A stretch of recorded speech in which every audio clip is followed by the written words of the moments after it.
What is up? It is your boy Gimpzilla coming at you with another Hearthstone Matchpoint, the show where I display my 11 and X runs to show you what it takes to go after that elusive 12-win dream, see if I have what it takes to finish it out.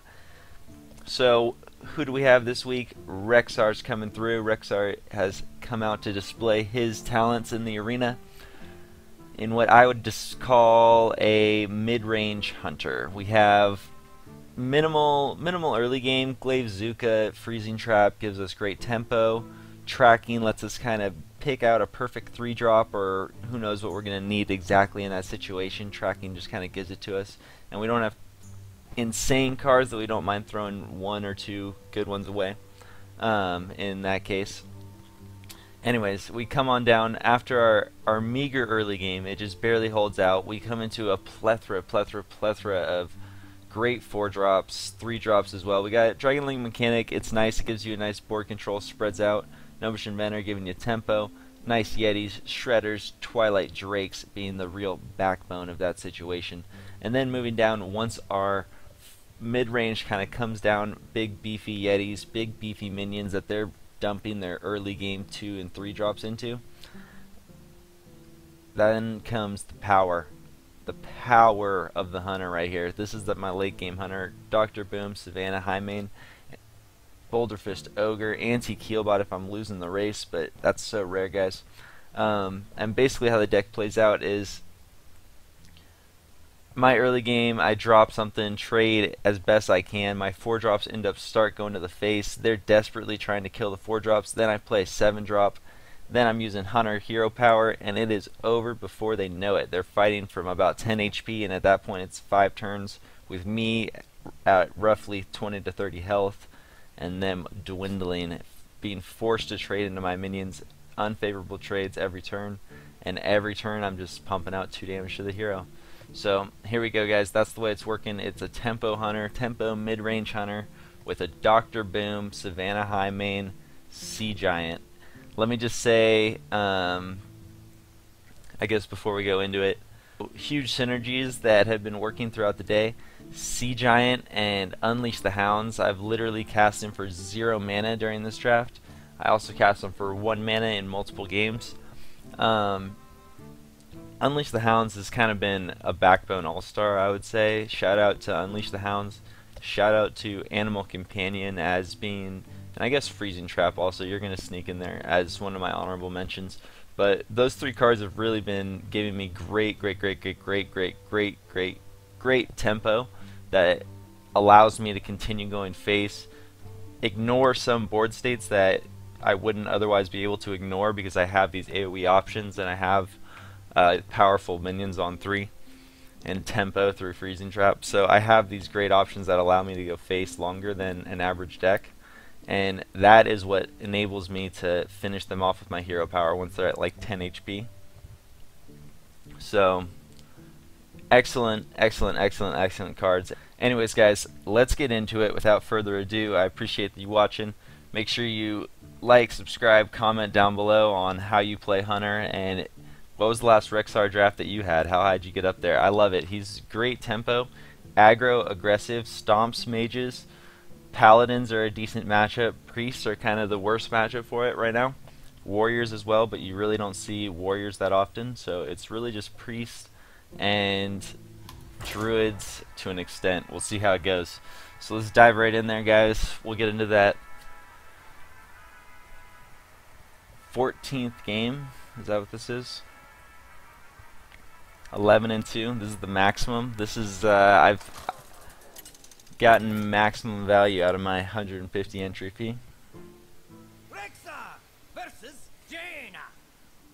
Alright, I did just say Stomps Mages, so we'll see how it goes. This is a favorable matchup for us. I think I will keep, I think I might throw back Arcane Shot. Gimpzilla kind of does the same thing as Arcane Shot, and I'd be hoping to draw something earlier, like a 2-drop. I'm going to hold on to the Twilight Drake just because I know that my deck is shifted slightly more towards the late game, so when you have these early picks, you got to be careful about throwing them back because you might just get absolutely nothing.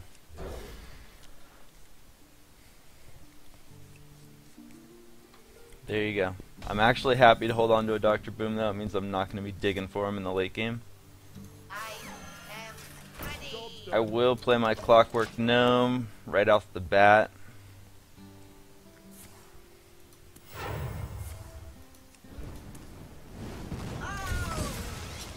I think that is 100% worth it. He now doesn't have a coin for the rest of the game. And I'll just be playing tempo. Hopefully he has no 2-drop here. And then we're really in business.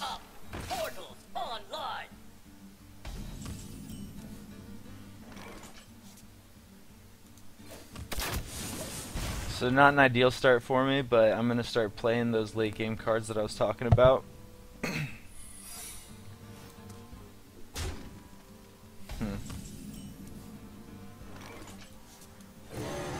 Just gotta go. I mean, you knew it was a mirror entity, right? Thank you. My shield for Argon. That's not a good start at all.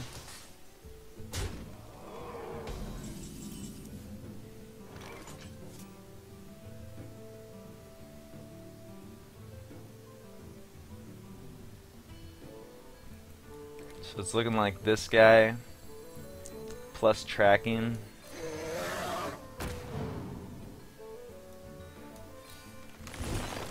Looking for like an Unleash the Hounds. It could be a Boulder Fist.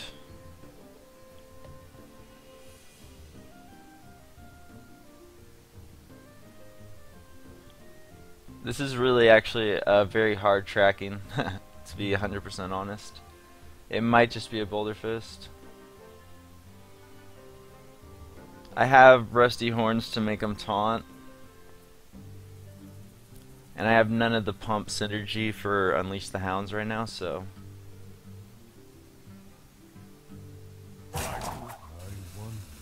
Yeah, I'm gonna go Boulder Fist here, just because I have double Rusty Horn. Job done. Turn 6 looks like Sunwalker. Turn 7 maybe Dr. Boom.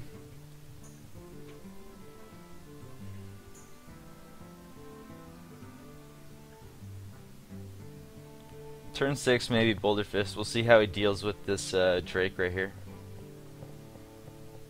If he has silence, then he just absolutely countered my deck, like 1000%.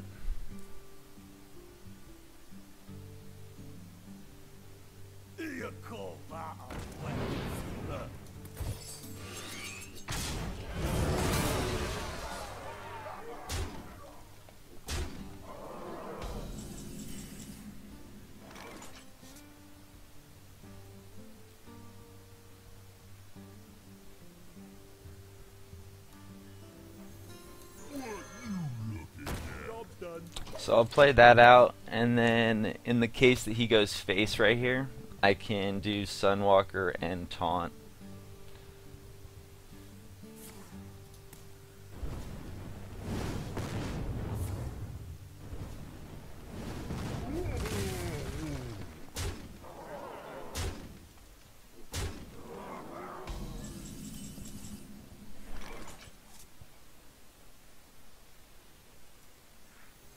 Truth is my shield.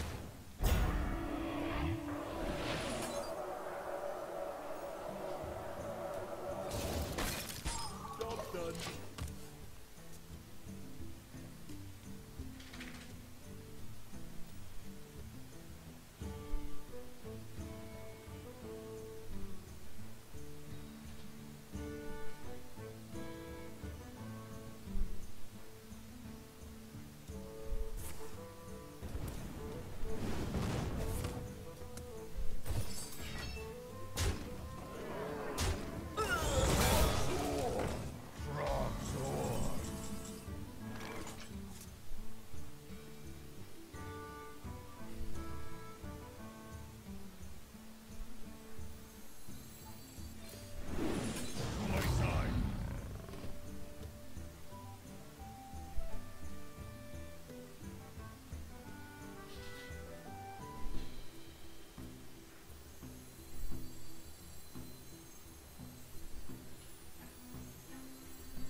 Yep, that was rough. He had just a great start.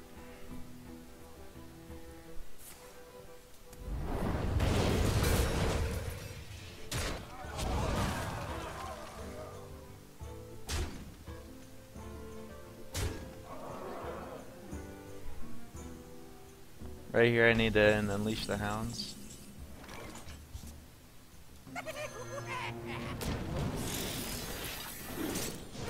Job's done.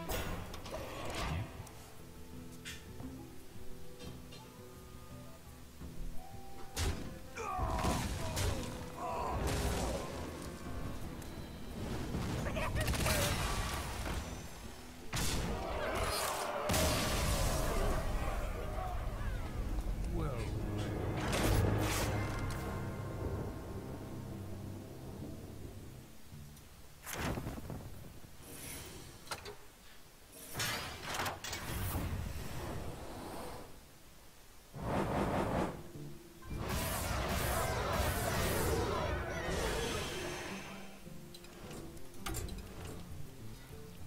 Alright guys, that's just how it goes sometimes. He had a pretty good start, can't deny it. You gotta give credit where credit's due, man. That was the 12-win bracket. They don't just hand them to you. Anyways guys, thanks for checking it out, and I will see you guys next time.